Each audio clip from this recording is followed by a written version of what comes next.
Kepala Dinas Ketenagakerjaan Provinsi Kepulauan Riau melakukan inspeksi mendadak ke lokasi terjadinya kebakaran kapal MT Federal II.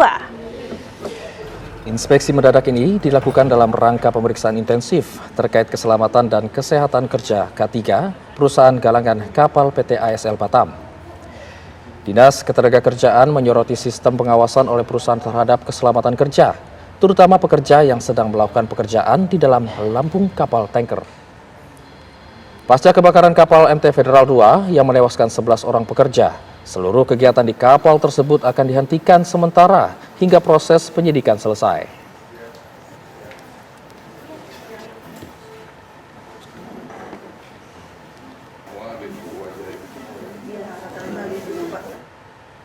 Baik, untuk mengetahui informasi terbaru dari meledaknya kapal MT Federal II, kami telah terhubung dengan Wakil Gubernur Kepulauan Riau, Bapak Nyangyang Haris Pratamura, yang sempat menjenguk sejumlah korban di rumah sakit. Assalamualaikum, selamat pagi, Pak Wagub. Waalaikumsalam warahmatullahi wabarakatuh. Selamat pagi. Ya, Pak Wagub, kami ingin mengupdate data dulu hingga kini. Sudah ada berapa jumlah korban luka-luka yang dirawat di rumah sakit dan berapa jumlah korban yang meninggal dunia, Pak? Jumlah korban yang meninggal dunia ada 10 orang, semuanya ada 31 orang. Yang luka berat ada sekitar 11 orang yang sekarang dirawat di 3 rumah sakit dan sisanya luka ringan yang sedang dalam persiapan menunggu kepastian atau dari informasi dari dokter kapan pulangnya. Mungkin sekitar 3 hari atau 4 hari lagi yang luka ringan itu bisa dibawa pulang. Ya Pak, Bapak sempat melihat bagaimana kondisi para korban yang sempat kritis Pak. Hingga saat ini bagaimana kondisinya Pak? Apakah masih belum bisa sadarkan diri? Kemarin setelah saya sidak ke Sipiat ASL atau Ang Seng Liu di Tanjung Ucak, langsung saya datang ke rumah sakit Bidan Aini yang kemarin saya lihat itu dan yang lainnya juga. Itu yang 6 orang itu memang sangat kritis sekali. Mungkin dalam waktu insentif dari dokter tersebut belum bisa dipastikan kapan pulangnya, dan itu sedang menunggu penyembuhan yang sangat luar biasa karena ada yang 80% luka bakar, ada yang 53, ada yang 35% juga yang kena luka bakarnya. Maka intensif dari dokter tersebut masih menunggu mungkin 1 bulan, bisa 2 bulan kepastian daripada para pasien yang ada di rumah sakit tersebut. Ya Pak, kemudian bagaimana biaya pengobatan para korban? Apakah ditanggung pemerintah atau seperti apa? Setelah kami koordinasi dengan pihak Sipiat dan pihak BPJS, bahwa BPJS semuanya menanggung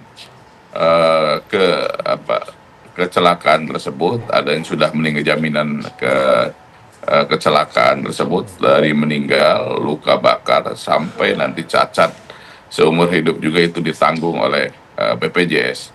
Dan kemarin sudah dikonfirmasi dan koordinasi dan ikut rapat juga dari BPJS yang sangat intens, sama-sama kami koordinasi selama 2 hari ini, dan BPJS mempertanggungjawabkan semua biaya yang ada di rumah sakit ataupun ada yang meninggal juga diantar langsung ke rumahnya masing-masing ataupun ke keluarganya masing-masing.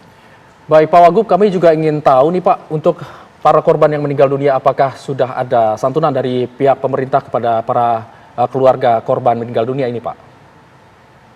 Rencananya sekitar minggu depan para santunan sudah disiapkan dan kami monitor terus dengan BPJS, sedang kita koordinasikan, tetapi secara langsung kami sudah berkoordinasi dengan BPJS secepatnya untuk santunan tersebut yang meninggal, korban meninggal tersebut langsung diberikan kepada keluarga atau penerima daripada santunan tersebut. Baik Pak, ini artinya selain dari BPJS juga ada santunan lainnya yang akan diberikan kepada pihak keluarga korban Pak? Dari perusahaan masih tunggu konfirmasi, tetapi dari BPJS itu udah menjadi kewajiban karena semuanya menjadi anggota BPJS yang sudah terdaftar di BPJS semenjak masuk di perusahaan tersebut. Baik Pak, kemudian ke depannya bagaimana pengawasan yang akan dilakukan agar tidak terjadi lagi hal yang serupa? Ya, memang di perusahaan tersebut ada di kapal tersebut juga udah 2 kali bulan Juni dan bulan Oktober ini kami secara tegas meminta kepada perusahaan tersebut. Yang pertama adalah safety-nya. Jadi sebelum kerja memang sudah ada induction juga, safety induction, dan kepada para kontraktor juga, karena tidak semuanya pegawai tetap di sana, tapi kontraktor yang bisa mengerjakan pekerjaan tersebut, kita utamakan adalah masalah safety, consumable-nya, dan bagaimana di area palka ataupun di daerah kapal tersebut jangan sampai terkontaminasi. Kalau ada masalah residu bahwa kapal itu adalah tanker, yang pertama adalah slug oilnya, yang kedua sebelum dikerjakan juga itu harus bersih dari semua H2O atau karbon dioksidanya, karena itu yang menimbulkan percikan dari pengelasan yang ada di atas palka tersebut.